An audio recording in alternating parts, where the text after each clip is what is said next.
Allahi wa barakatuh muna Uganda nkubuuza kera nkulamusaako amakya malungi obudde akadde kannyogovu era obudde bwakiddedde naye tufikana kuba ntutuuka kuba tukugenda kuba tukuweereza tali nkata gemanya program the sharp talk nofuna Tamale Mirundi yatuusedda mwali mutabani w'omugenzi Wana Mirundi omukyala mama na matovu mama nkulamusaako era nkwebaza okuba n'okukula ly'omwana gagenze gamuggwa era nti emyaka munna yakuliridde naye lwakubanga kijja kunnuma nnyo okuba nti yakusaba ontwaye tontwala jangu ku Sunday ngutwale ku Sunday inshallah mama ku Sunday tujja naye nga abalamu enamba ebaza okuba nti mukyekubire ku STV era nga musobere nga mubeera naffe nga tuvaleta emboozi ez'enjawulo ezikoza amawulire naye nga tukatandika n'ensonga y'okuba nti ebigudde mu ggwanga waliwo ebigudde mu ggwanga ebizibu ennyo kyokuba nti nno waliwo omukungu yakubiddwa n'abanga yafudde naye nga osanga badde bulagija vuubwe okuba nti yakoze akabenje kwa bodaboda n'abanga ate bamaze nabo ne babanga bakola divenji yaabwe bingi ebibaddewo era nga tukatuna n'ensonga y'okuba nti nno priest Reverend Father Mugisha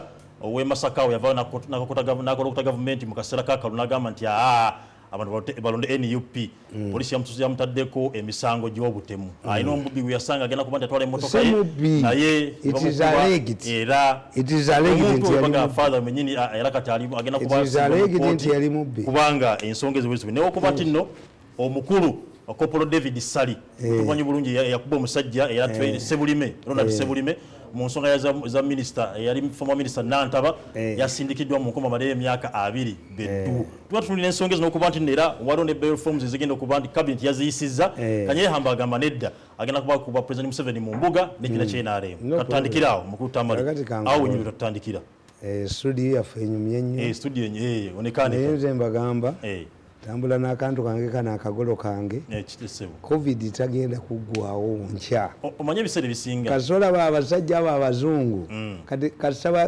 HIV bwe yajja factory ezikola kondomu zaavaawo bakansalazi baavaawo webali you see once something becomes commercial bali abasajja abazungu abedda abaleeta PPF nattenzi kusibe bano kakati ensi yonna gitulya mu international community yonna buli omu abiseeko bukiri ate mbabuulira nno nti obusiraamu bwalibanga yeddiini entuufu kubanga nagenda e Vatikano buli mukazi yeebikkirira ng'agenda okulaba paapa kakati abasiraamu ababiikira beebikkirira bikira means an Arab word meaning a virgin bikira Maria era Abu Mayanja yagenda ku mukolo gw'abavubuka abasiraamu n'abaga nti muwasa ababiikira olupapula lwa muno ne lumuwaabira mu kooti n'ayinterpretinga nti ekigambo bikira kitegeeza virgin I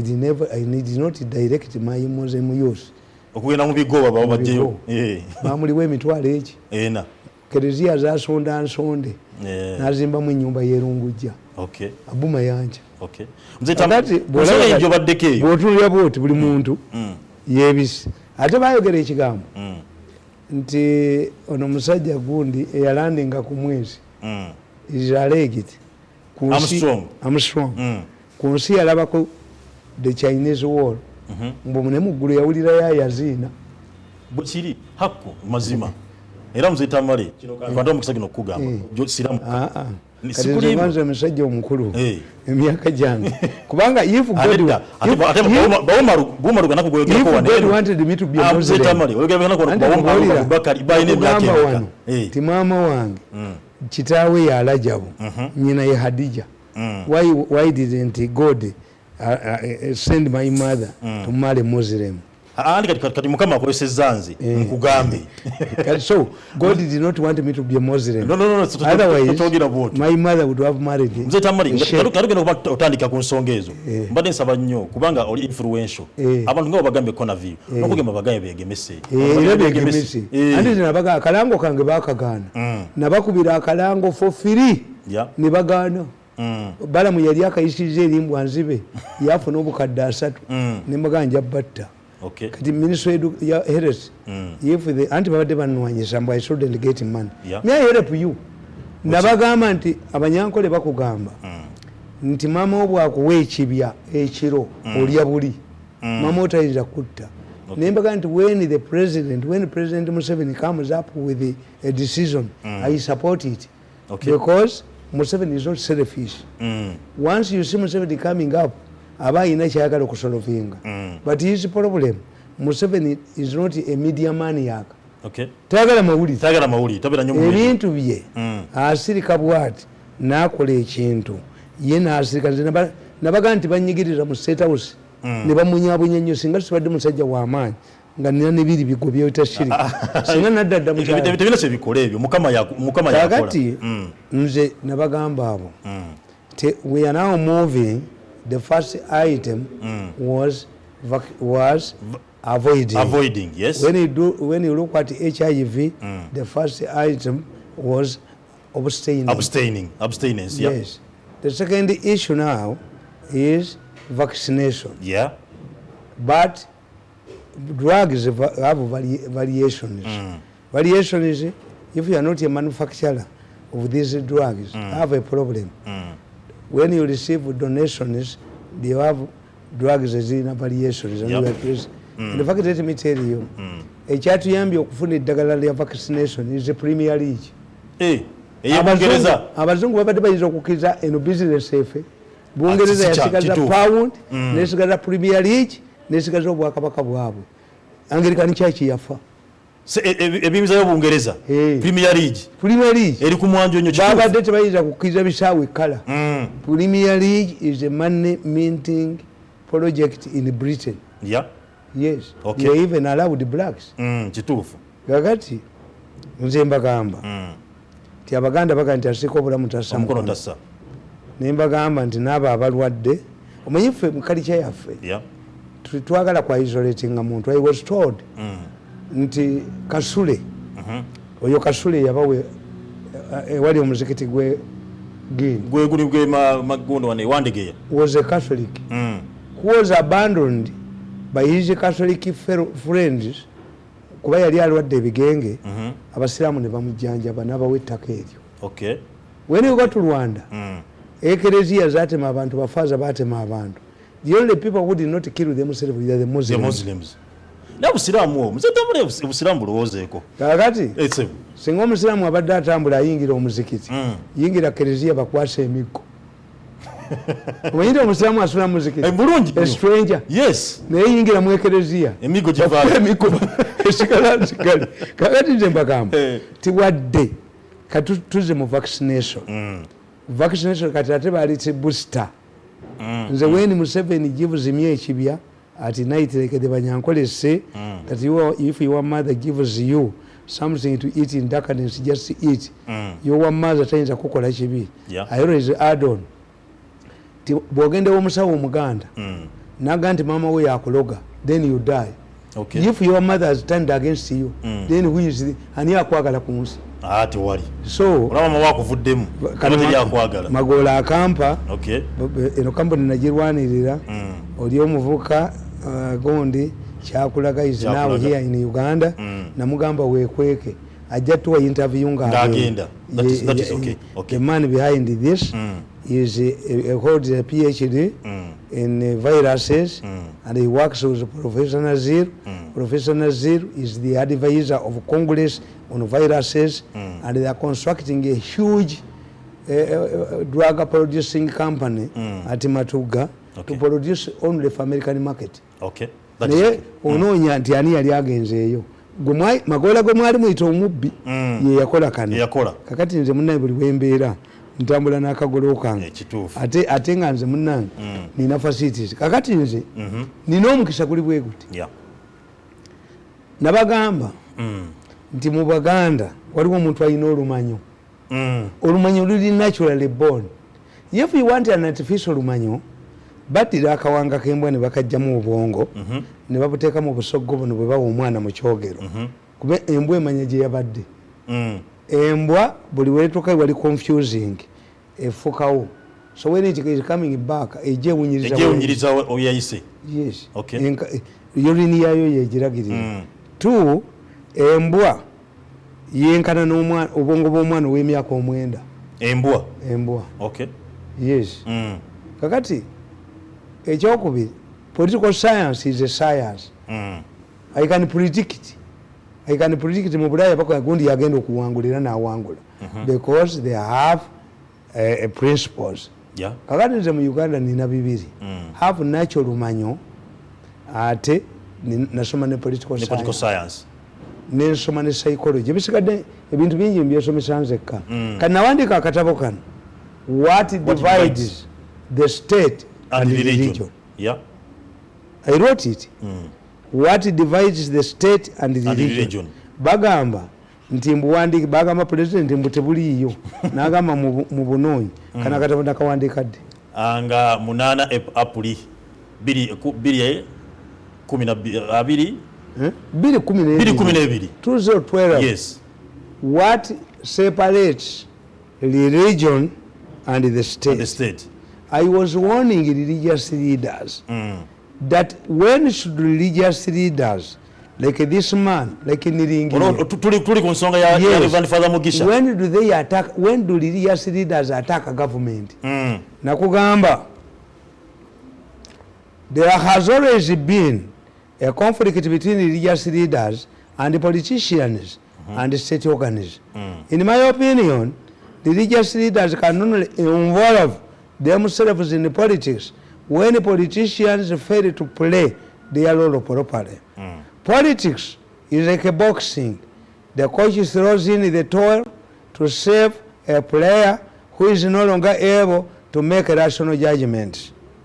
The religious leaders can come in only in the case of a political statement. But when they do, they must follow the principles of politics. Religious leaders can come in at state collapse. When the politicians fail to do their work. Leaders, but yes, we know they are Ugandans. But if a Ugandan judge, you should do, the judge can even say, I will not try this case because I will be biased.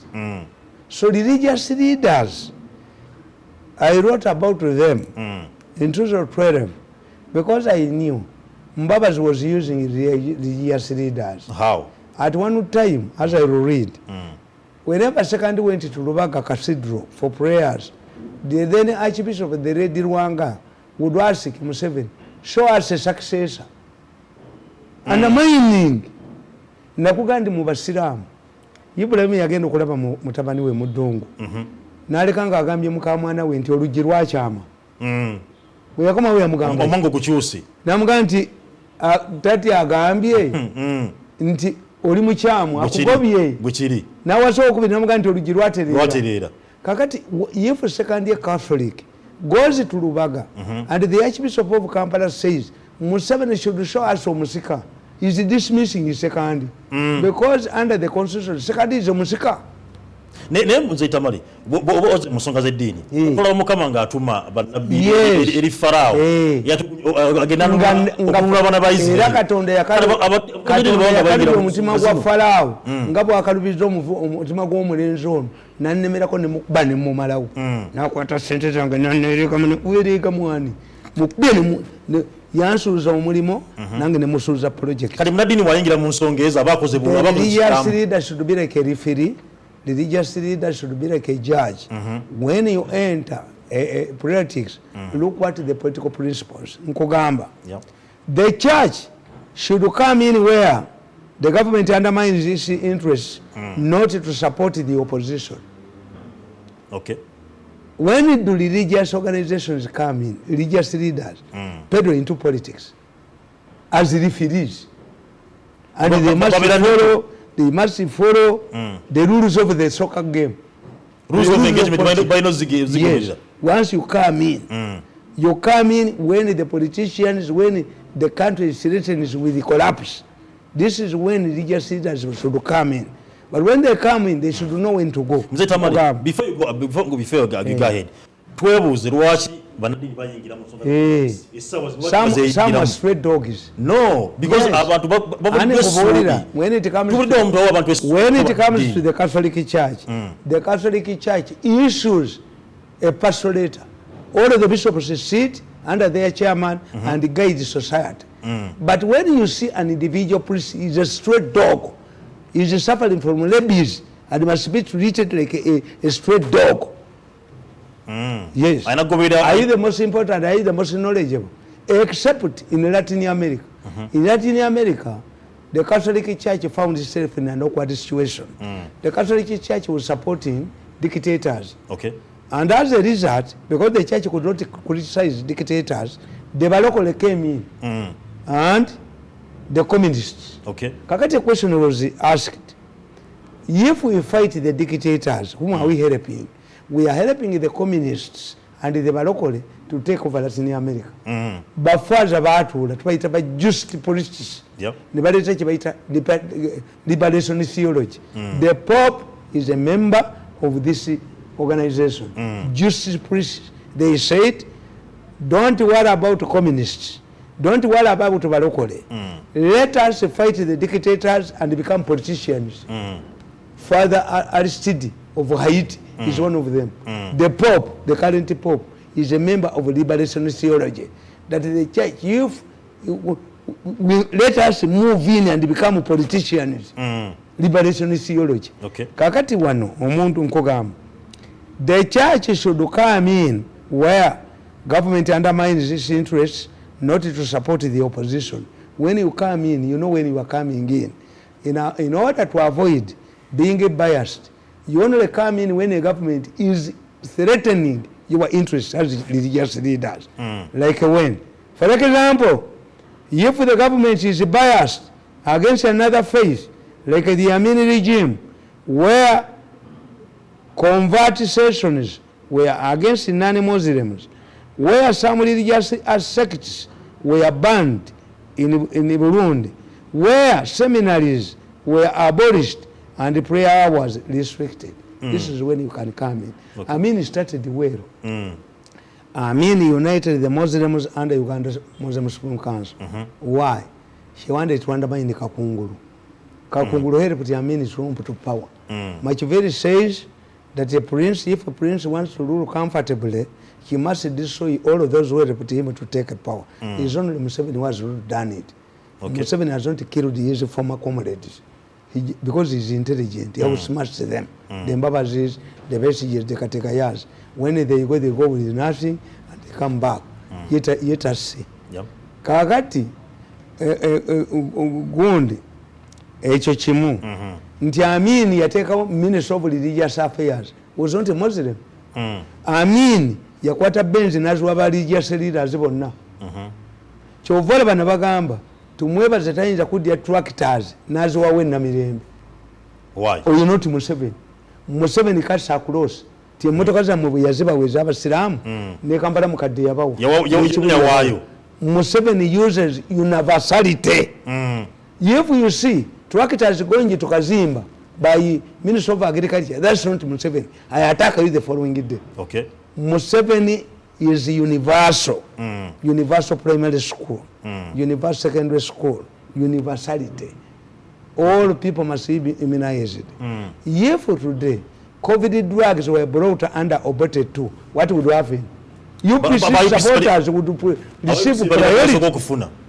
Look what all the economic emancipation programs. The opposition benefits more than any other people. And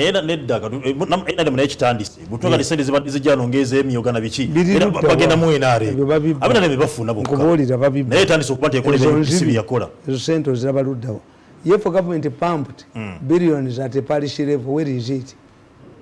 Or you wounded to Jokumuka to Musibe Magazine. Gwe no kwata billions za sente no seka kumuluka milioni 5 biteka kumuluka ngomusajja omwaja ku kyalo nagula omwenge n'abatamivu ne bebaka embaga y'omusajja omwetamiza abantu nti ezo sente magezi bamukozesa bagenda musula badduke oyo magezi I can predict magezi will end up in prison. Are you sure? I'm telling you. You wait. Watch me. Magezi will end up in prison. Agenda kuoleka bamisa balide nguza agenda kuyimira kololo wali list agisome bulungi bagamba nti Museveni musajja mugezi teyagobako n'omu baminisa ababbi bonna yabakomyawo kati agenda batira wakakiiko nga godduka wekka wagamba akuwa muguwane wetu Museveni akugamba nti omukazi ow'ekibobe omusuza mu balamu be bebakuba nti obadde mu kizibu kati bonna ababbi abo except the new ones omanyi bagenda ne bakola ekyobusiru. Our politicians believe in terms of money. Yeah. They believe in the media. Kati bonna babba bagula akalulu. Former ministers, all over them. Katinga Kitutu. Kitutu yapa mishandled $400 million. When nina katambi ni mukuba. Is that right? When sina katambi. Okay. Let's go. Even further Mugisha. Anti nkubuli. Nakola bubyo muwalo. Ajja kuva omuleke. Anti nze you see obwongo bwa kasabobera this. I know.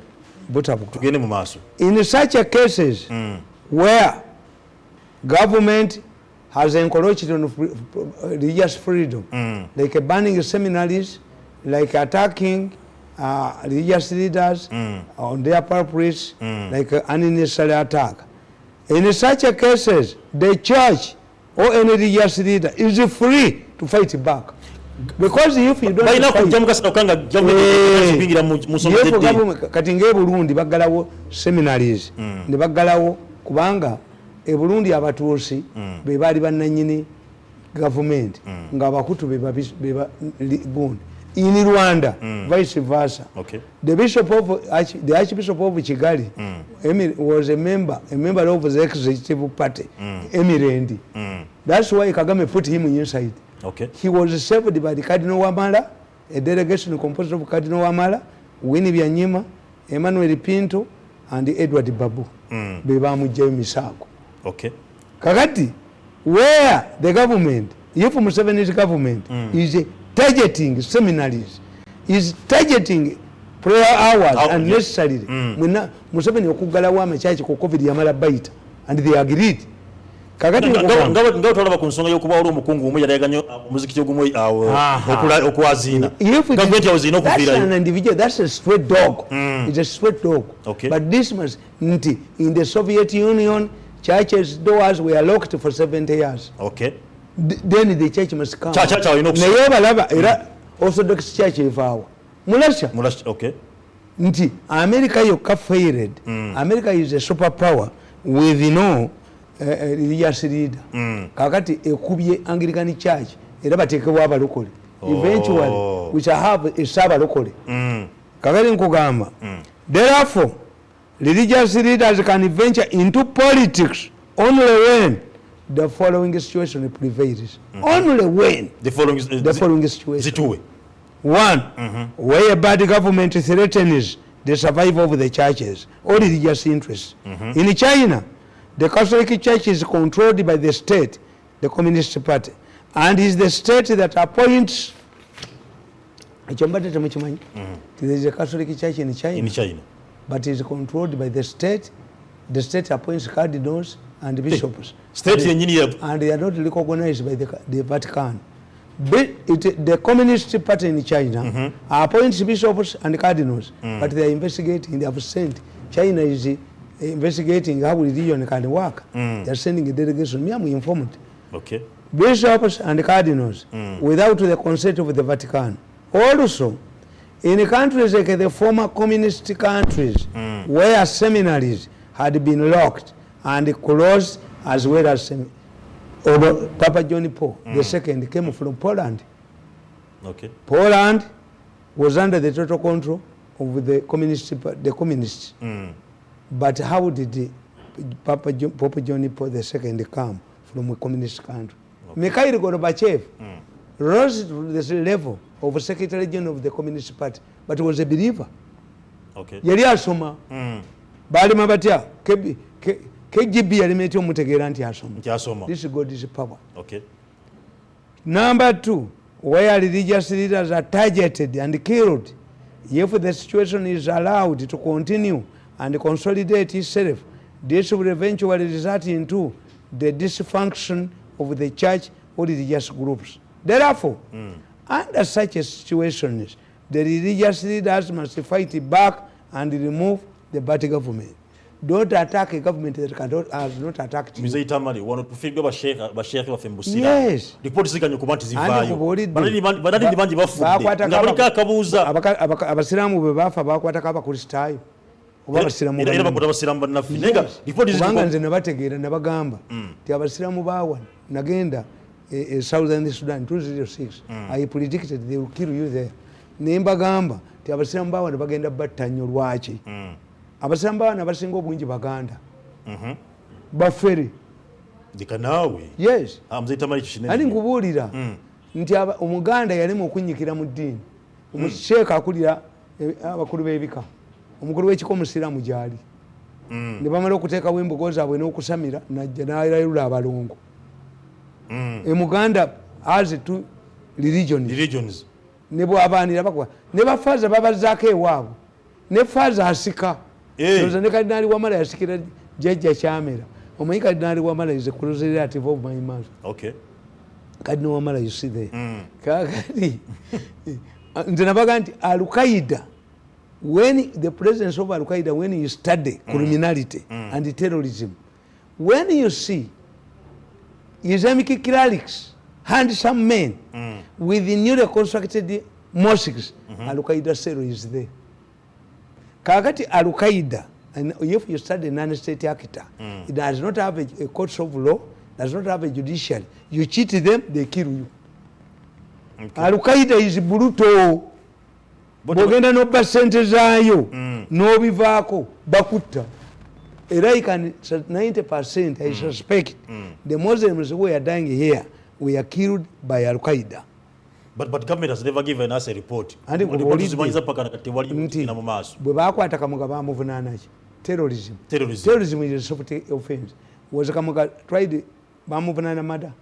Lwaki ono omukazi gundi oyo yafa nga bamuwadde sente miliyoni 6 n'azikaana Kagezi Kabushenga n'akeera ku makya n'agamba I've launched a fund to help Kagezi's children. Wanudde Kabushenga to be investigated and Kulubya because there is a strong bond between criminals and the media. Gundi ne bakuba ekizimbe ky'Emakerere ne bakyokya Kabushenga n'akuba mutwe Chinese offer to construct. Has it ever been constructed? And when you ask Miso can tell you who are behind the burning, the destruction of that building. It had land fires. Before you go ahead, tugende ku nsonga y'abaseeka ab'abusiraamu niba tulole ne bone badini abalabafudde baliko akabuuza ne bakristaayo bagamba kuliko akabuuza enfa yaabwe mysterious naye tewali gavumenti tevudde kuba nti era kyekola okyola bwe yereetedde ebizibu nti abuuliriza ono when I looked at the conduct of the family members of this man I suspect the children were very composed. We want hospitals, we want jobs in northern Uganda. What do you talk at your father's funeral? You can even determine a widow who is shocked. Yes. The Baganda have a proverb nti omukazi atakabidde bba tumuyita wakiwamma. People who don't shed tears wakiwamma. Mukagundi nga takabye nga bafudde wakiwamma. Suspicious tubayita bakiwamma. Suspicious widows we call them the Chiwamma widows in Uganda. The girls were composed. Waliwo akabuuzaawo tugende mu maaso nkugamba number 2 when the government fails to protect its citizens this means that the state has abdicated its responsibilities and is no longer state. Yes, so the organized groups like the churches can come in to guide society. This is even when the UN comes in, like in Congo, because a state must protect its territory, a state must control coercive forces. Once the state abdicates its responsibilities, then other organized groups come in to fill the vacuum. Manalini bavaayo ku ezo nge badde mu ggwanga Uganda. State ya femi obante politiki abanasi. Buliza mzee Tamale. Where has government abdicated? Baba de safe houses. Nebona abonyezebwa. Abantu abakyala batiddwa. Bijambi yabize. Abantu state eremereddwa. No. Has it? No, state eremereddwa mzee Tamale. A failed state cannot control its territory. Our borders are secure. But a failed state cannot function. A failed state cannot have a functioning parliament, a vibrant parliament. These are criminals who have taken advantage. Nenanga mulimu gwa state okuba protecting bannansi baayo. Era ngenda kubulya ku Nanta pakati nkugamba nti religious leaders overestimate themselves. Nakuwandikira wano limits of religious leaders. In when? Because I looked at in Niringiye, I looked at Father Gaetano, and I looked at when the government, Museveni had just taken government, the Catholic Church came up to fight him. Why? Because communism is the biggest enemy of the Catholic Church. Okay. Kakati teaching ya Museveni basomesanga nga aba communist. So the Catholic Church had to take on. But later Museveni explained this is the policies, and they became close friends of Cardinal Sobuga, who donated even iron sheet, bricks kuzimba nyumba ya president. Yes. Okay. We have hosted the 2 popes. Yeah. But hosted the 1. We have hosted all international conferences. For you were young. Yeah. The MAC agreement was negotiated by who? Dr. Nassif. Ukuleta Bukundi. The brain. Dr. Kisule. Ahmad Muhammad. Abasiramu balina majirisi ulama. Yes. Olukiiko lw'abamanyi. Babamanyi. Bwekiri? Yes. Majirisi ulama. Names Tamale. Gisiya ko wakigamba siramuka ebyobusilamu. Kakati nkugamba. Nakugambye wano. Kyembadde okunyonyola. In Latin America, the old generation of bishops decided to compromise with the Latin American dictators for fear that their removal would surrender Latin America to the communists. Since the governments were financed by America, the opposition groups were getting funds from the communist world. Like in the Philippines example, Philippines waliyo funds kardinali nga wamaanyi nyo bamuyita Sini yavaayo n'akunga abantu bagere in fact kanche babuulire religious leaders bagenda ne bekezegulating where religious leaders can lead change, can cause change. Yes. Cardinal Sin was a son of immigrant parents who settled in the Philippines in the 40s. In spite of his foreign ancestry, however, Sin joined a seminary and later was ordained cardinal. By the time Sin became cardinal of Manila and Archbishop of Manila, Philippines was under dictator Ferdinand Marcos. Okay. This was a time when the Cold War was coming to an end, and the importance of dictators like Mobutu, Marcos to America was declining. The United States had established military bases in the Philippines. The Philippines were opposed to turning their country into a garrison like the Egyptians under Nasser. However, the American strategists wanted to maintain Marcos in power in spite of his questionable democratic credentials. With the democratic wave of the early 80s, Marcos became a victim. He lost the massive financial support from the USA government. The opposition under Aquino was weak and fragmented. Aquino was forced into exile in USA. However, all of the opposition groups got united under Cardinal Sin, determined to overthrow Marcos. Marcos was forced to make reforms and to allow Aquino to return home to the Philippines. He was assassinated at Manila International Airport. His assassination sparked off a massive mass reaction similar to the recent Arab revolutions witnessed recently. Marcos was besieged in the State House and the soldiers joined the masses. His Air Force pilots bombed his State House compound. He was saved by American Marines who whisked him from Manila to USA. However, he used his massive financial resources to destabilize the country. He engineered coup attempts on almost a daily basis. The popularity of Cardinal Sin soured. However, when the Filipinos decided to vote General Ramos, a former army commander under Marcos, Cardinal Sin wanted to dictate to them who to vote. They rejected and opposed him. The masses overwhelmingly voted for General Ramos. They also rejected another directive not to elect a gambler, Joseph Estrada. Also, in Latin America, the old generation of bishops decided to compromise with the Latin American dictators for fear that their removal would surrender Latin America to the communists. Since the government were financed by America, the opposition groups were getting funds from the communist world.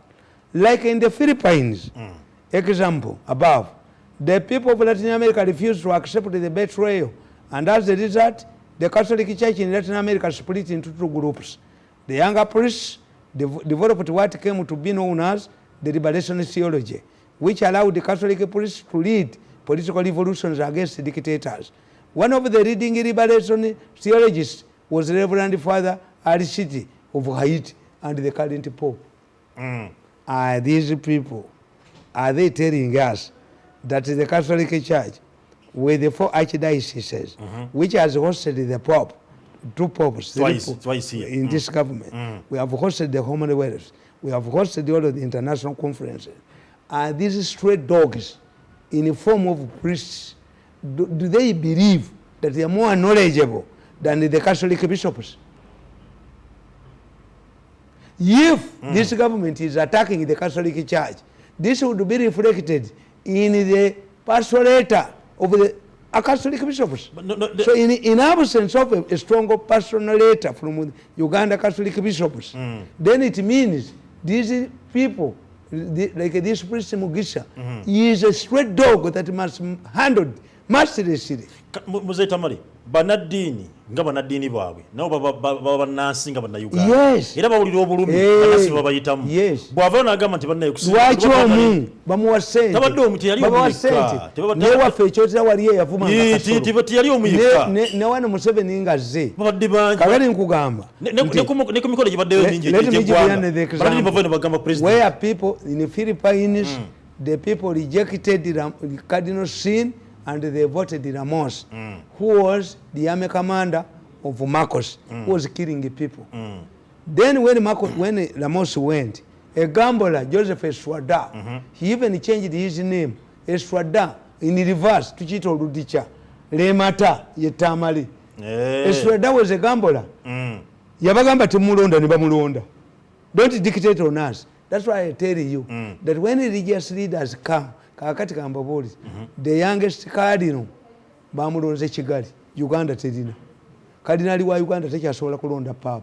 You stop electing a pope at the age of 85. Tasobola kulonda. And he is not even supposed to be here. Every cardinal has a parish in the Vatican. Okay. Waliwo parish ya Uganda y'abajulizi. Ekereziya najituukamu. Kate sofu Museveni. Museveni gave me exposure. That's why I support him. Okay. In spite of the humiliation and the suffering I went through in the State House, under the hands of this younger man called Rwabogo, who had identified, Rwabogo is a smart guy, identified me 8 years ago. Nti nakubamba bazi, babesije, naye mubatudde, tayiza kufuga gwanga. I'm giant killer. According to your words, Reverend Father Mugisha, gundi, manda charges, going some politics. Yes, going some politics and necessarily. Nkugamba, otegedde, nti gundi bamuganya, Cardinal Sin, wait here. In South Africa, Bishop Desmond Tutu tried to dictate to the new leaders of South Africa. But a serious battle erupted between Tutu and the ANC leaders. Nobody questioned the contribution of Tutu to the liberation of South Africa from the jaws of apartheid. But the problem was to extend his role to impose his wishes on the new ANC leaders. Tutu yajja nabaga muri corrupt muri ki mbeki ya muvuma namuga gwali oli n'abazungu. And Obero man, you must know when my sons marry, my advice is they have defeated me. I might have an ideal, my daughter-in-law, but when my son decides, religious leaders must come. When do you come? When should the people listen to you? What are you talking about? Nkugamba. There has always been, kati ne nkugamba, nti bo bali religious leaders, balina ne issues zeboogere zitaliyo. Nga ziriwa. Issues raised by religious leaders. Religious leaders must not be part of the government. They should support policies which are pro-people. The Pope's envoy in Kenya was asked, why don't you attack the Kibaki government? He said, Kibaki's policies help the Catholic Church. Do you know the most powerful ambassador in Uganda or High Commission? Ambassador is the Vatican ambassador. All of the churches belong to him. All of the Christians belong to him. Teri mubaka wantu wano when the Pope is going to appoint a cardinal or a bishop or an archbishop does not consult with the president.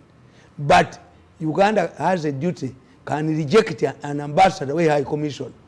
His actions are incompatible. Tewari. Okay. The most powerful embassy in Uganda is the Vatican Embassy.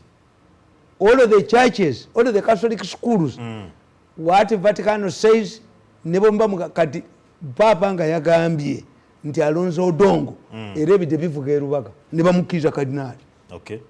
They can raise it. Ono semwogerere yavaawa wano ziwaye chairman wa Episcopal Conference. Why didn't he take over this saza? Omusajja yajja na buzatali Muganda najja ne message ate ina bajjajja be wano naga nti papa alagidde semwogerere yakuuma essaza. Chairman wa Episcopal Conference ziwa yaddayo buzifu abakatoliki twali twagala ziwa. Bwe mwali mwagala nza mweri bulo Catholic. Ate nkugamba nti issues raised in feudalistic societies, elders, chiefs, kings and religious leaders cannot be seen in the mouth, tebalaba mukamwa. But in democratic societies, leaders are scrutinized by the people they lead. If you don't want people to see inside your mouth, don't open. Toya sama. Any statement that goes into the public domain must be discussed. Yes. What do the religious leaders raise issues? Some of the summons are paid for. Nakwate ekiwandiiko nga Bishop Niringiye sought early retirement to fight Museveni. Yes. Ate Niringiye tagedangako mu Theological College. No, I know Niringiye. Nganda kubye Niringiye tasigala waggulu. Okay. Niringiye fears me whenever he finds him, he smiles. Why don't you talk to me? Yes. The intelligence, the strongest weapon is exposed. Niringiye cannot fight me. Okay. And Gaitano, Father Gaitano, they cannot fight me. Because Kakati nasanga a statement that was perceived to be a pastorata. Ngabajikabirako sente bannaddiiri bonna. Nejiwandikamu akatabo. A message from the devil. Niringiye had sat down, also the document to be circulated to religious leaders. There are on Christmas and Easter, each sermon was paid for by 5 million. Okuvuma Museveni. Yes, nalimba manyi. I see no problem for anybody to criticize the president. However, under feudalistic societies, leaders are insulated. They expect members of their societies to swallow whatever they vomit. They also hide behind personal weaknesses and failings, behind their status. When a religious leader faces a personal problem, he parades it as an attack on the entire faith. When you arrest Mugisha, he's a straight dog. No, Mugisha is not a straight dog. He's a straight dog. When a religious leader fails to get from government a personal interest, he portrays it as an attack on the church. This is the problem of our developing societies. People do not separate the leader from personal interests. The two are fused into one to intimidate the people. The Kabaka made an attack in Nkoni. The moment he met Museveni and went for treatment to Germany, and the America got money from Kasolo, everything. They are like married couples. When you hear the married couples quarreling at night, at midnight, don't join them. Because when you go there, they will say the blanket is short. The blanket is short, the one you have been using. Kakati, their quarrel will always have been followed by funny noise. When you hear the couples fighting at night, you wait. The quarreling, the shouting will be followed by some funny noise. Sanity and the funny noise. Funny noise. The speaker has called the parliament, summoned the parliament. Kakati, the Kabaka talked and attacked the government We host you, we do all. The moment he met Museveni and went to Germany for treatment, things have cooled down. And the Majiga was seen with Kasolo with bags of money. This mulangi ono wasajja atakola who must be fed like a baby like a cripple. Bamulaba wasale so gadimba nga atambula. Kakati abaganda twafunirawo. Where did Baganda go?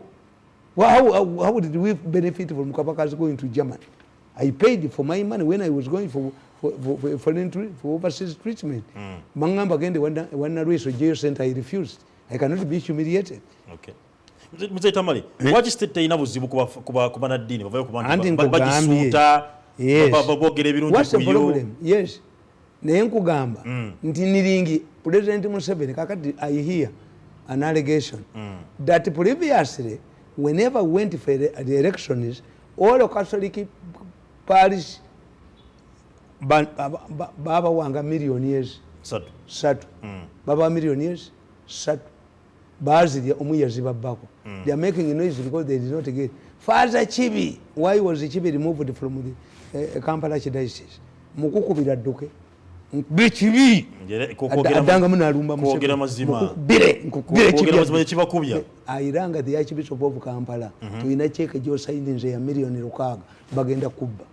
I had a meeting with Rwanga last day for 5 hours ngani abiri mwe obango azompita wakuzanya Tamale Reverend Father Mugisha omusango batadde ogw'obutemu basajjamba manyi police gama teguli project ne guli political bana mwenyini okikakasa zandi ekyamuzekeza emisango we also hide nkogamba in developed societies individuals' interests are separated in developed countries from the country. For example, in the Catholic Church the church's interests are distinguished from the individual bishops.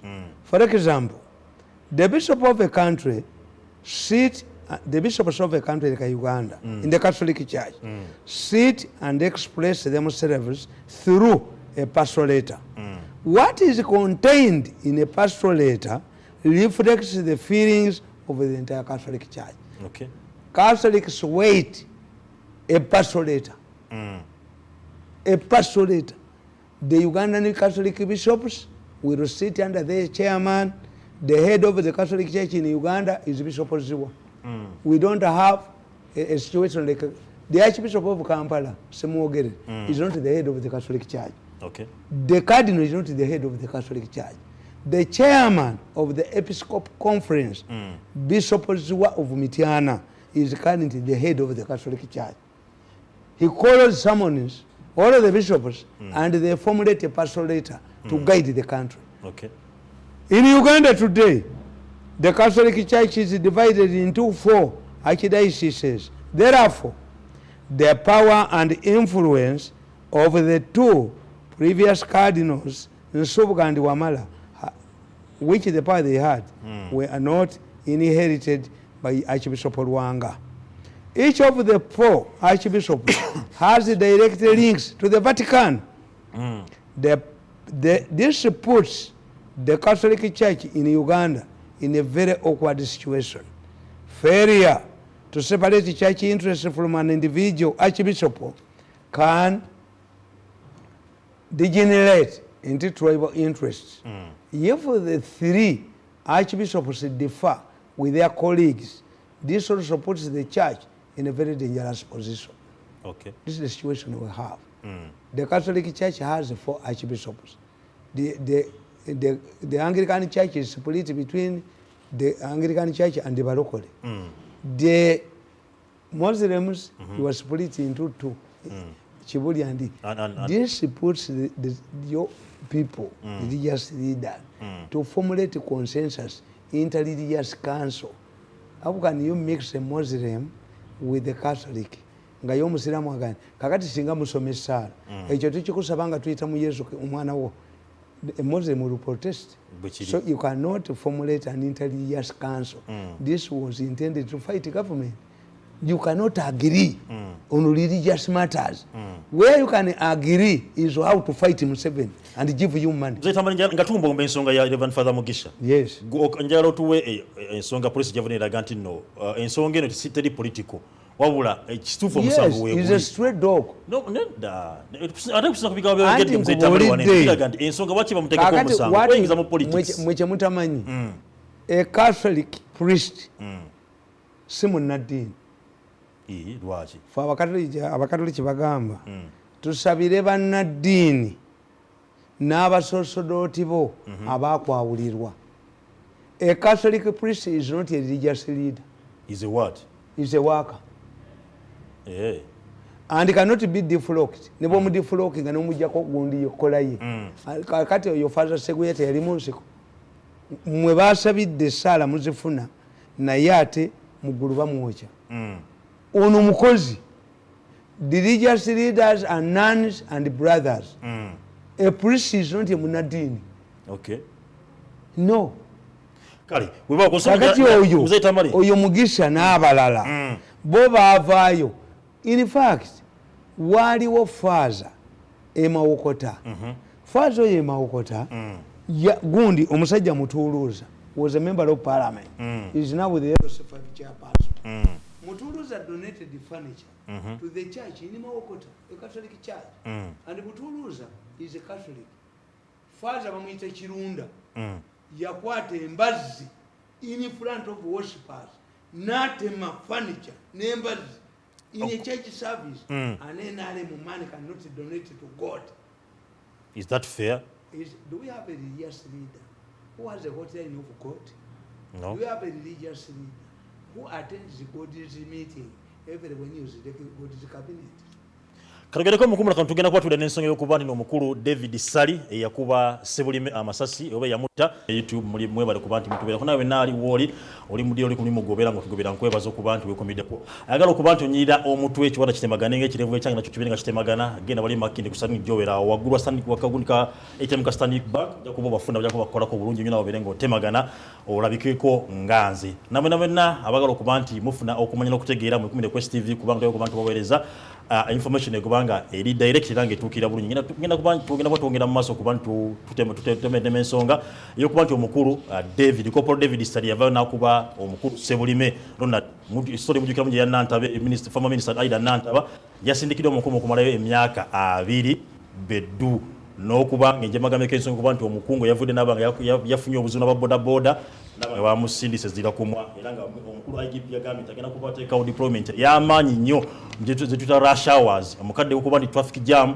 ku makya n'akawungeza tubadde waka traffic igenda kuba ng'ebeera ggulugulu okuba nti bastoping okuba nti abantu batwalira amateeka mu ngalo naddala ba boda boda muzeyi Tamale ensonga z'ababinja zitukubemu ttooki mu kadda kika katono yo tulene ku nsonga ya reforms okuba nti omukuru Kanyere Hamba former judge yavudde n'agamba agenda kuba President Museveni n'ekibiina kyali mu mateeka era nga lead council ye Lukwago Lord Mayor Lukwago ezokuba nti abanaba obuzibu Lukwago is a failure. Lukwago is your brother ate musajja Lord Mayor abadde is a failure. Is not a failure. You see bobera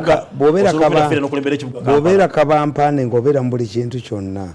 Ne Lukwago tumanya emusango giri political yasingo gikoza wali. There are times when you should at least take a back seat. Okay. Naye bobera ngobera bwotyo. So tumalize ensonga ya Aida Nantaba eya David Sali eyatta omukulu Ronald Sebulime asibiddwa emyaka 2. You see life imprisonment. Ate nga president agamba mwete mwategedde kintu. You did not understand the whole issue. Nze nabagamba nti nina olumanyo as I explained. I wrote this book Nantaba because I know how mafias behave. I've defeated them hands down. Okay. And I'm happy that they are realizing that I need to rest and not to do my things. Ono yali alowooza nti aina president's ambition izize ajja kunkozesa. How can he take my money? President yampadde sente zange ng'ozikwata mbwe nali mmanyi bwe nzikwata ajja kujja nfukaamirire. An arrogant man. The problem, the two of us are very arrogant. Tulina background yemu. I was a newspaper vendor. Wabugo was also a gate man, a security guard. Yes. Kati brainy affair na. Self-made people are usually arrogant. Why? they don't attribute their success to anybody. Nebo muri anga ayogera tena ku attributing kako success. Namwagala kubera nga president yakole statement yagambye nti teri yali amuyambyeko mubwe. Self-made people are usually arrogant. Why? They don't attribute their success to anybody and they don't have spare parts. Mirundi talina mukwano gwe. Ongambe ki? Kubanga go byotya byonna nze nabibeera. Nabiyita mudda. Nabeerawo nga sina motoka nga ntambuza bigere. Okay. Nabeerako ne saati emu nga mukazi wange alina kyalaani ng'agijjako ekitogi. Tolaba Luto. Luto akuba bano. Ffe twawona envuuza ne tuwona enkukunyi ne tuwona ani. Kati nze ne Lwabwogo tufaanagana. That's why Luto terusobola kuggwa. He is a former gate man, a former newspaper vendor. Kasi bwe tukubagana terujja kujjako nga Museveni aluyingiddemu. It is going to be all of us so far we second round fenna tuli blues. Buli omwana akisago kyalaga. Banne bamubuulira nti omusajja tasoboka. A man who has fought for, who left privileges ne passport nenjibaddiza.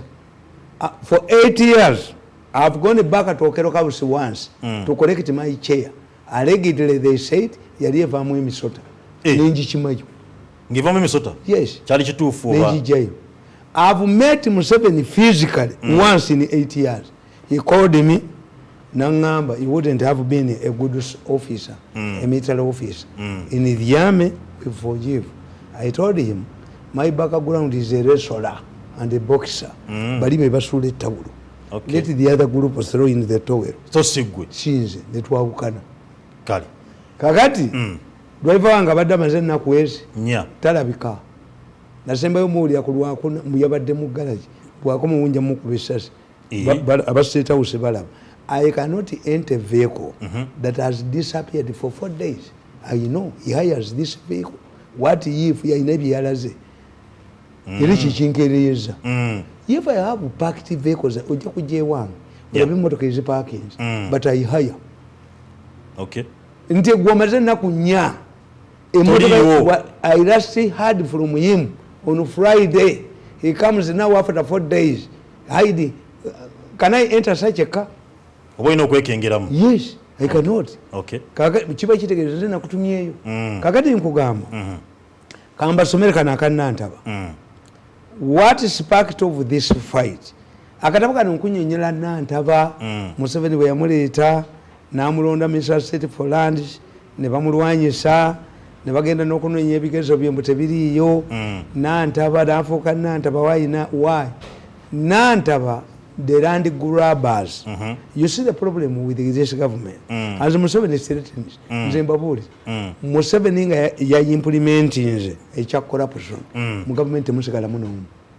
Agenda kugenda wali kororo yatusuubiza agenda akera amanya ba ministers be bonna omulugu nti Kitutu who stinks like Malwa toilet yalemesa milioni 4 ne bakuwa milioni 4 kutambuza amasanyalaze damu gundi onomuloni ne bamuba 54 billion mu damu Kalumani. I have all the documents and I give the president recorded tapes. I give you a report obweshiba beti kamya tufira obumbi emitwalo 2 buli mwaka nenga zigende mu judiciary eride enguzi ba ministers balide enguzi police enguzi beti kamya namubodire nti deputy wako libubi beti kamya bamuletedde ya lands na yemujjewo namuganza bwe bamukoze kuba kada ka kyalabika namuganza okyamuwulira asikyamulaba nti nababuulira nti omukulembeze anoola bubuyinza Museveni ababbi bonna yabakomyawo n'abawa baleme kumwekwasa ensebalamule ojja kulaba baminisita abadduka akisuule wadduke omulaba adduka n'obusuma bwabwe. Waliwo akafere kali mu Kampala kano kange nagisi kano kange amabya kasajja kafere kali mu Kampala kabbi kano kange kaliko epankira ku motoka zaffe nenkakuba nenkateeka wali kati ono omukazi abaddaddira pads n'azigabira abantu naye bamugobi mu Kampala bamugobi alemeremu alabe ffe twataddewo ekibiina kyaffe ekyaba mwoyo gwa ggwanga kasita Museveni yaga nti va tuleeta nkoni netukuba netukufulumya gwange ukadifai Museveni Museveni vigirantizi jera muzeyi twataddewo jesera muzeyi kasamuze yayogera eki noli nga tujja omukazi nga bamu wino nga afuluma tewakyali agayamu nti president apadde sente zaabwe nazigamba munazikweka nazijja ku principal private secretary. I thought that if I take this money he will come to me. We are all arrogant fellows. You were a gate man. I was a newspaper vendor. Kakati fenna tuli arrogant. Kale okutokonga Museveni atuyise tugenda kubagana tweyuze tugende kusali yakiriza omusamba nti Nantaba has been outspoken minister in the Museveni's cabinet, reporting to the president about mafia plots and the political impact of their actions. The minister of ICT, Franka Tumwebas, is in big trouble. In fact, he has disappeared from the scene like gonorrhea. He and his allies blame Nantaba for this misfortune. They strongly believe that she is the one who reports their evil actions to the president. Remember, Professor Anthony Mbonye was forced out of the Ministry of Health because the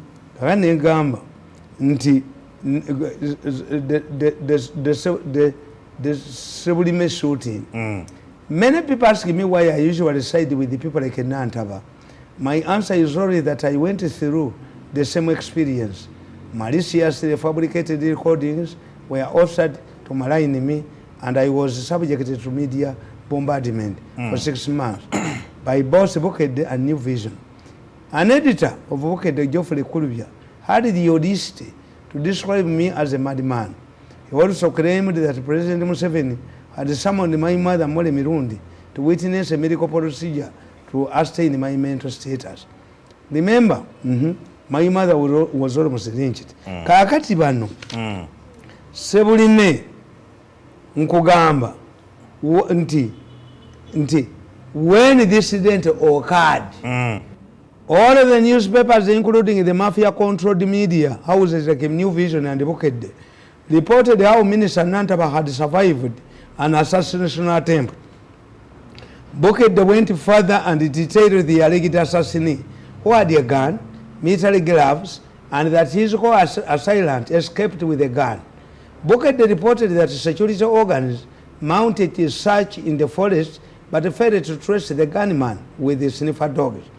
When Minister Nantaba saw the alleged suspect riding and trailing her vehicle, she ordered her security guard to fire in the air, but the guard refused. Nantaba reported the matter to police at Kayunga, who deployed the officers to search for the alleged assassinee. However, the police did not go with those who could recognize the alleged assassinee. The question is, who would have identified the suspect in case he was arrested? The police arrested a man called Sebulime, handcuffed him, and threw him on a police patrol pickup. In such cases, the suspect would be taken to the police station where Nantaba would identify the suspect. Amazingly, this was not done. The handcuffed suspect was offloaded from the police patrol pickup and shot dead in broad daylight, witnessed by a living woman. One of the witnesses and a woman shared the killer, Officer David Sally, claiming that the orders were from above. This is when the matter is. If we are to get to the bottom of the matter, we must analyze the following. Katabo kaddi kano naye njo nti onerege konza omusajja ino olumanyi kano kaddi kabiri 19 bwe nkugamba ng'ekigambo nti tolifuuka pulezidenti bwa Uganda kyoba okola abiveeko kolaga ne mukoddomi waako omubugagga abo genda weebake tulina olumanyi obugambo bugamba ani obwo kakati nkugamba this is why the police prefers to serve suspects in cases where mobs are begging for their blood. This was a unique case. A suspect had already been overpowered, handcuffed, and put on a police patrol vehicle. But after Sally getting instructions from a man who is alleged, who was also killed, the man who directed Sally to kill Sebulime is dead. Bamuta. Who was that? Atowa kanyemiso. Nze simu sijimanyi. yaragira sali naye yavaawo bamuta kubuza bujulizi anti katulimo mafias fear a change of government to answer. This is why you are going to get preemptive murders and preemptive detentions. Tikaka yampita ati baba jango nyambe fairo musambu zino bazituna bala mwazi chimye nenkwata speed boat akataba kafuru wa mukaga vomit solve mafias abasajja musemwayi baddusedda katika andiko nakola lolokolo kusemwayi badduse abadde bakola the majority of people who have been carrying out these murders bali awo wakandiko kati badduse Museveni nayita kandiko ne banne ne kandika yito okuti ogende Entebbe semwayi batemye akatabaka abasemwayi kamba bikireka abasemwayi abamu tebakyalabika badduse kyobala abalese Besigye addemu ye kalakase to divert Museveni's attention to Besigye bazide ku Besigye two mbuli Besigye alete tear gas baavu bafune kasente aba security source of income ya boda kati kwe balya petrol station bagenda kuzocha anti mutadde wa mafuta muzitadde ko esigendo okulaba osadduka osiweka twe ngatuka osiwe Kampala mukadde ate fire tasobola na kuzikiza katale kano akapaka yadi akajirinanyi enazikisa Kampala mukadde ewali diesel okulaba osiwa Kampala mukadde osiweka twe nga badduka anti ziyeri manju omuliro gikujogole olaba omupolisi bwati ate ngaba boda bali mu kibuga bayina enkoni ojja kulaba abapolisi abambula mu uniform abakazi abobubino obunene nga badduka bali munika mulinde mulabe you think I'm a mad man. Okay. Mnafikiri mimi azimu, mnafikiri mimi mlevi, mimi mjinga, mimi mshenzi. Hii akili sana hicho mnafikiri mimi mshenzi, mimi mjinga, mimi mlevi. Wacha hii akili ngumu. Akili yangu ni ngumu na akili ngumu sana. Hii akili rasmi. Akili rasmi kwa Kiswahili tunasema rasmi. Hii akili rasmi. When I tell you 10 things I see, ojja kulaba abapolisi kati batandika okwambala omuliro okugenda okufubutukeeka twe ojja kulaba abakazi abadduka ng'emboke bapolisi abakazi baddukira abobubina mu nnika muve ku bodaboda z'abaana zembabulizi kale nkugamba nti it was unique for the suspect to be killed, but the man who rang a sally to kill this man, to kill the man nkugamba. This is why police prefers to serve suspects in cases where mobs are begging for their blood. Okay. Therefore, we must go back and understand how the mafia behaves. The first group that gave the story to the media was looking for money. They reported the incident accurately to make a government provide more funds for security cameras.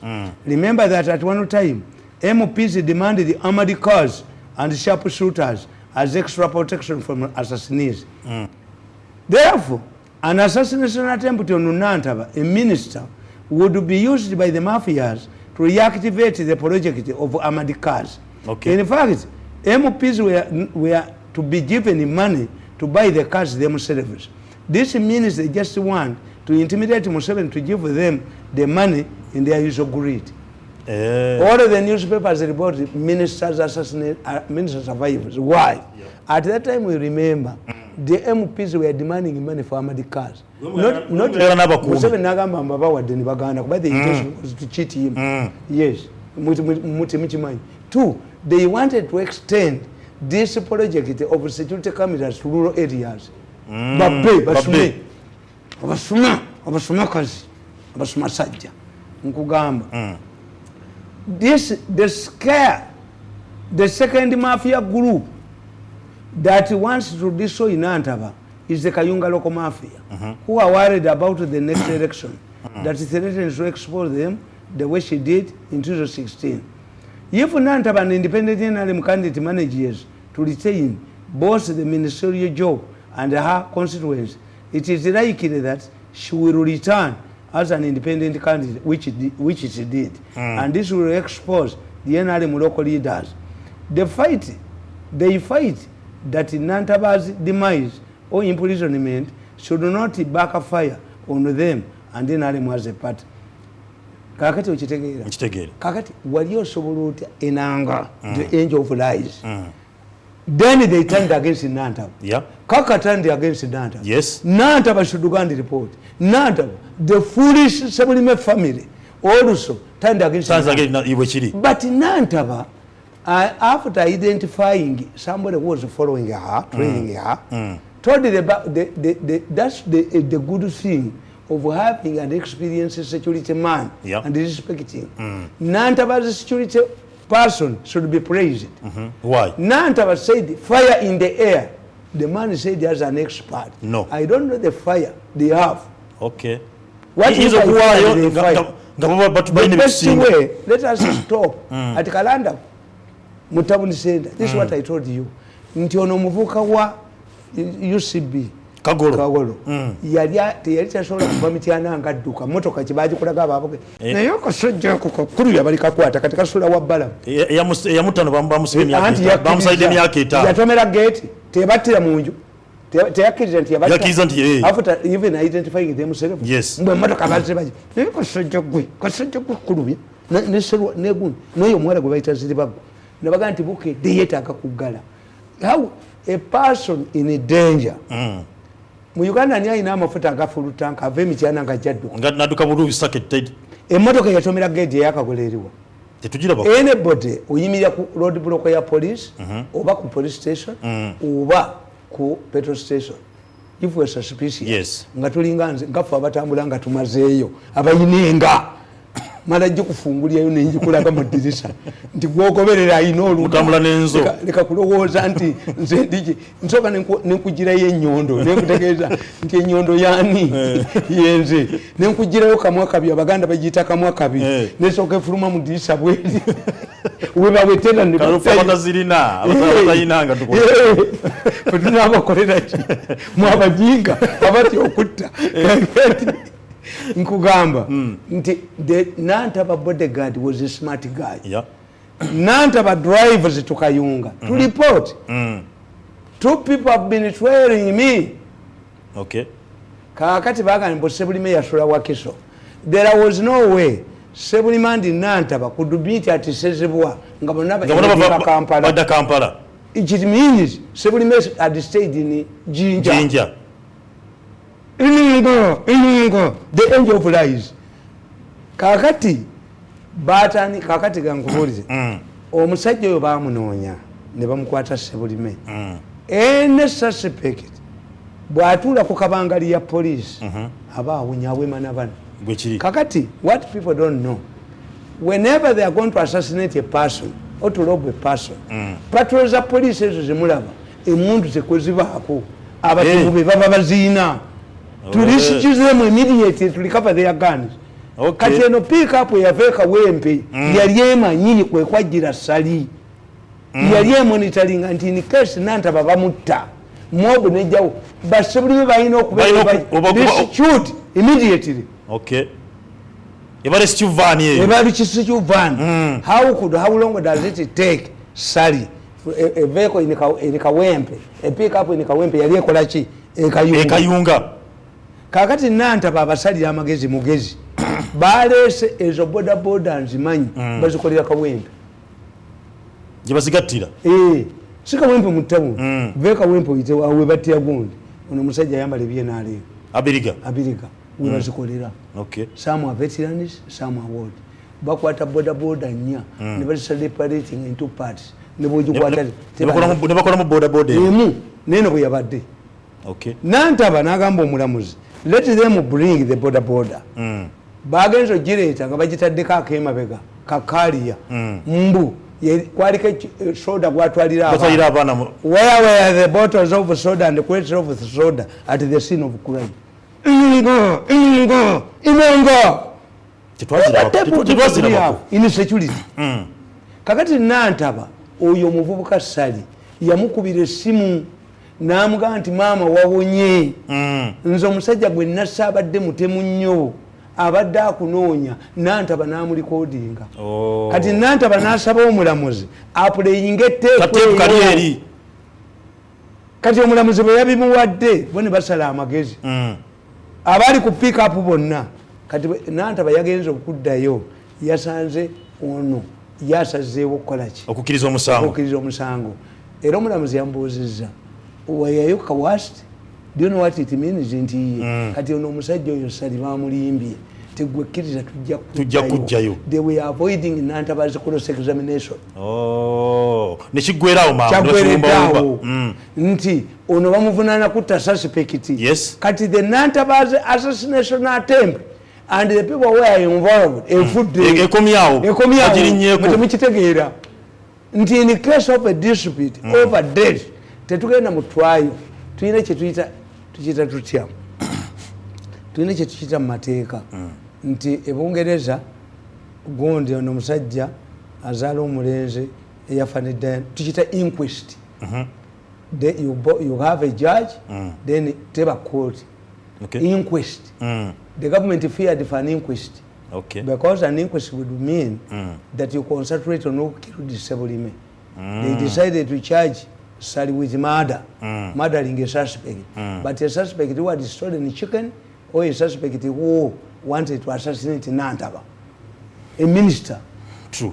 Yes. Kakati ono oyawedde bamulimbye ene Abaganda mbasasira Kazinda ali munderi naye embabazi bamuwa mulimu special envoy kati atenga era nalinda kiwandeeko Kazinda was intended to fight Bigirimana nga balowooza nti Bigirimana was shielding the first lady ye Kazinda maama we yaziba amaaso ye gyali kitatta mwamukwata nti yakubye abaana abatakula kimanyi nga bambadde ki kitatta bwe yava eruzira baali balowooza agenda bakolera akalulu nagamba mulamu wange nti aliwa ndi anti bamuyiseeyo simanyi wagundi bamukuba nebintu bye babizaawo nemuga kitatta bwokolagana n'abasajja bano Katonda yakuyamba luli tajja kuddamu apana when a crocodile that is intended to which would have eaten you swallowed you alive throws you out of the water, do you go back fishing? Can I go back to this government when a crocodile have survived poison 5 times, have survived the killers on recall on gun eyenyamba eri sister wa president nemuga bagenda kunzita nebayiwe wange waliwo barracks abana bange bakulidde mu barracks nga gundi am I a criminal? Nti can I work in this government? I support the president, I like him, I defend him. If he wants me to do my job, I do it privately and give me a budget. Since I could have government. Kubanga, if a crocodile throws you out of the water, God is with you. But do you go back and attempt it again? Will you have the opportunity of throwing you back?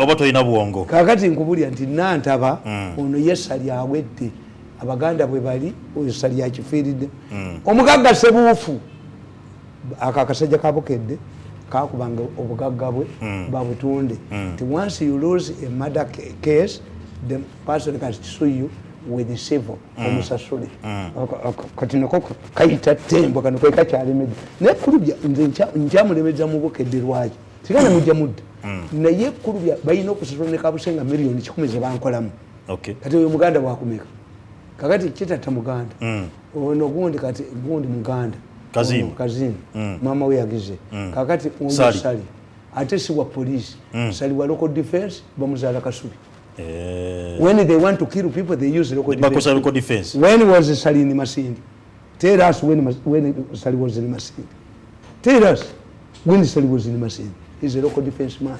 Kati bali bagenze bamulimba nti gwegera tujja kujjayo toyina gyogenda kuvaayo boba amaze kuba case damu naye what I predicted ku Nantaba nti omanyi Nantaba baali bamutwala yali agenze naye kwekane mu nyumba ye yali agenze Nantaba bamwagala inungo the age of lies naga nti enanga ino obugagga bwatuddeko inside my mind awandika akatabo titled inside my mind nalimbanga bulimbi nalika kenso wakulimba inanga iranga nanga yefulumya luyimba inanga manya amanya gagobera inanga gwe lwaki gwe why do these people turn you into a pig to clean the Noah's Ark.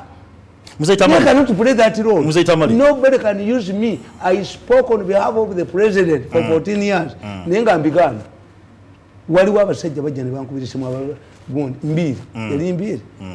Yali Eric Arwanga. Nangamba nti president yagambye in statement eno yajja nayo. Mpandike nti company ye bagiwadde okuexportinga oil eri London shares zirinye. Namugamba Mr. Karwanga, Museveni is not in the practice of directing me through proxies. Let us go back and ask him whether he has told me this or that statement. Karwanga fled. Mzee Tamale ngatumaliriza mudakika busatu bokka nagambye mwono omukulu former judge Kanyehamba atwala president Museveni mu mbuga ekyo nakyena mu nsonga za bail reforms ate nga tukyali awo cabinet yesiza bail reforms nti bagambye bail eveewo. Do you know the first person to fight Museveni was Kanyehamba? The first person? Yes. Before the messages came, the first person to fight Museveni was Kanyehamba, George Kanyehamba. He imposed term limits. Kanyehamba went to Museveni and asked him, what do you want in the constitution? Museveni told him, I want a flexible constitution. Yeah. We want for Uganda. Kanyehamba not the union. Let us give him 10 years. How can you give a revolution in 10 years? That's why Kanyehamba did not entrench the term limits. Kati bwolaba Lukwago. Nti Lukwago, omanyiti Lukwago bali bamutidde Luzira. Lukwago yatuuka Luzira bali bamusse nga abasajja bajjemu empale bamusiyake. Lwaki? Abasajja bonna bali Luzira nga yabawolere nga yabalyako ssente n'atawo. Katikkiro w'ekkomera ye yawoleza Lukwago. Nga abasajja bambudde empale Lukwago. Nti Lukwago awoze emisango. Lukwago kazanyirizi. In fact, I had a lot of respect for Lukwago because in many cases, apart from religion, when I looked at Lukwago in the initial stages, Lukwago yali afanana Ben. Yes. Umuyinde Lukwago bamufanana konti teyasoma nti yafojiga academic papers. Yes. Lukwago naye bamugirako. Lukwago abadipire bamuwa card yajanga independent okufuuka mayor. I liked Lukwago initially. Naye Lukwago gundi yamutta Besigye yamukuulamu obwongo bwe bwonna n'amufula hunting dog. Lukwago is a hunting dog of Besigye. Worship is Besigye tayina obwongo bwafu. The moment you accept to be a hunting dog of somebody, that's why for me you cannot. If you want Mirundi to do something for you, call me and we discuss. I hereby direct you. No, I cannot accept it. I hereby direct you. Don't I have a brain? God did not humiliate me. I'm a total man. And what can you humiliate me?